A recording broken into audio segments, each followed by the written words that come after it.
አምላክ አሜን። ስብሐት ለእግዚአብሔር ወዛብርሃን ለተዛቲ ሰዓት። በመጀመሪያ እግዚአብሔር አምላካችን ከዚህ ሰዓት ከዚህ ዕለት ስላደረሰን በዚህም ቅዱስ ቦታ ስላገናኘን ስሙ የተመሰገነ ይሁን።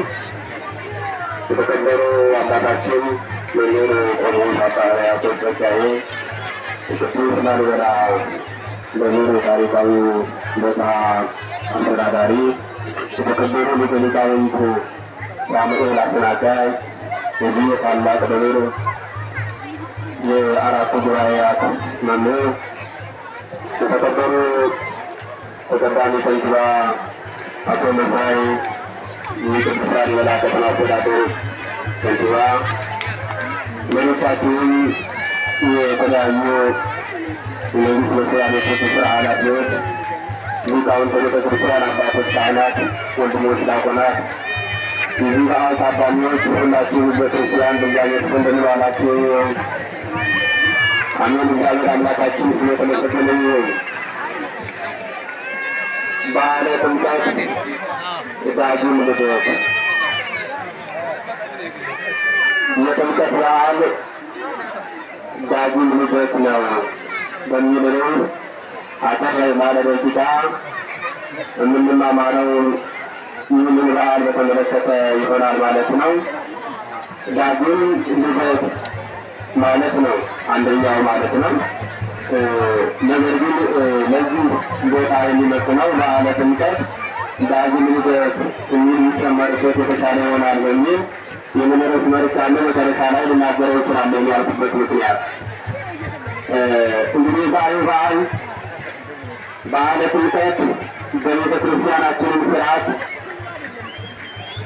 በቤተ ክርስቲያናችንን አስተምሮ በክርስቲያናዊ ሕይወት ታላቁ የቤተ ክርስቲያናችንና የክርስትናችንን መሰረት የሆነው በድምቀት የሚከበረው በዓለም ደምቆ የሚታየው የኢትዮጵያ ኦርቶዶክስ ተዋሕዶ አብያተ ክርስቲያናት ከያሉበት ቦታ ወጥተው ታቦታቱ ወደ ጥምቀተ ባሕር የሚጓዙበት ሰዓትና ዕለት ስለሆነ እኛም በዚህ ታሪካዊና ጥንታዊ ታላቅ ቦታ ተገኝተን ዛሬ ይህንን በዓል ስናከብር ጥምቀት ዳግም ልደት ወይም ደግሞ በዓለ ጥምቀት በላሊበላ ዳግም ልደት እንድንለው እፈልጋለሁ እውነት ለመናገር።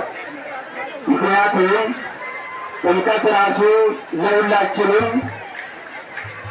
ከአባትና ከእናት የመጀመሪያውን ልደት የምናገኘው አንደኛው ልደት ሲባል ጥምቀታችን ደግሞ ከእግዚአብሔር የምንወለድበት ሀብተ ወልድና ስመ ክርስትና የምናገኝበትና እምነታችንን በተግባር የምንገልጽበት ዳግም የመወለድ ምስጢር ስለሆነ ስለዚህ ጥምቀት ዳግም ልደት ነው። በመጀመሪያው ልደት ሴት እናትና ከአባቱ በሥጋ እንደሚወለደው ሁሉ በሁለተኛው ልደት ደግሞ በመንፈስ ከእግዚአብሔር የምንወለድበት ስለሆነ በዓለ ጥምቀት ዳግም ልደት ማለት ነው። ስለዚህ ይህንን በዓል ስናከብር ምዕመናን በዚህም ከሩቅም ከቅርብም የተሰባሰብን ሁላችንም ከእግዚአብሔር የምንወለድበትን ምስጢር እግዚአብሔር አምላካችን መድኃኒታችን ኢየሱስ ክርስቶስ ሊሰራልን ዮሐንስኔ ሀሌ ያጠምቅ በሄኖን በቅርበ ሳሌም ዮሐንስ የኢየሩሳሌም አቅራቢያ በሆነችው ሄኖን በተባለች በዮርዳኖስ መሻገሪያ በዛች በሚያጠምቅባት ቦታ በነበረ ጊዜ ወደ ኢየሱስ እንገሊላ ሀገረ ዮሐንስ መድኃኒታችን ኢየሱስ ክርስቶስ ከገሊላ ተነስቶ በዮሐንስ እጅ ሊጠመቅ ወደ ዮርዳኖስ ሄደ ነው የሚለን። ይህንን የጉዞ የመድኃኔዓለም የኢየሱስ ክርስቶስን ወደ ዮሐንስ መጥመቅ ጊዜ መሠረት አድርገን ከአብያተ ክርስቲያናት ታቦታቱ ይወጣሉ፣ ጉዞ ይደረጋል። ወደ ኢየሱስ ክርስቶስ ከገሊላ ተነስቶ ወደ ዮርዳኖስ የተጓዘውን ጉዞ ምክንያት በማድረግ መሠረት በማድረግ ሁላችንንም ከየአብያተ መቅደሳቱ እነዚህም ታቦታት ይዘን ወደዚህ የመጣንበት ምስጢር ዮሐንስ የሚያጠምቅበት በዮርዳኖስ ሌሎች እየተገለጡ በነበረበት ሰዓት መድኃኔዓለም ኢየሱስ ክርስቶስ የሁላችንም አምላክ በባሪያዎቹ ሊጠመቅ ከገሊላ ተነስቶ ወደ ዮርዳኖስ የተጓዘበትን ጉዞ መሰረት በማድረግ ተጉዘናል ማለት ነው። ስለዚህ በዮርዳኖስ የምትመስል መድኃኔዓለም ኢየሱስ ክርስቶስ የተጠመቀባት ወንዝ ምሳሌ፣ እኛም ደግሞ መድኃኔዓለም ኢየሱስ ክርስቶስ ከገሊላ ተነስቶ የተጓዘውን ጉዞ መሰረት አድርገን ታቦታቱን ይዘን ተጉዘናል። በሰላም ደርሰናል። በሰላም እንድንመለስ እግዚአብሔር አምላካችንን ይርዳን ወገኖቼ።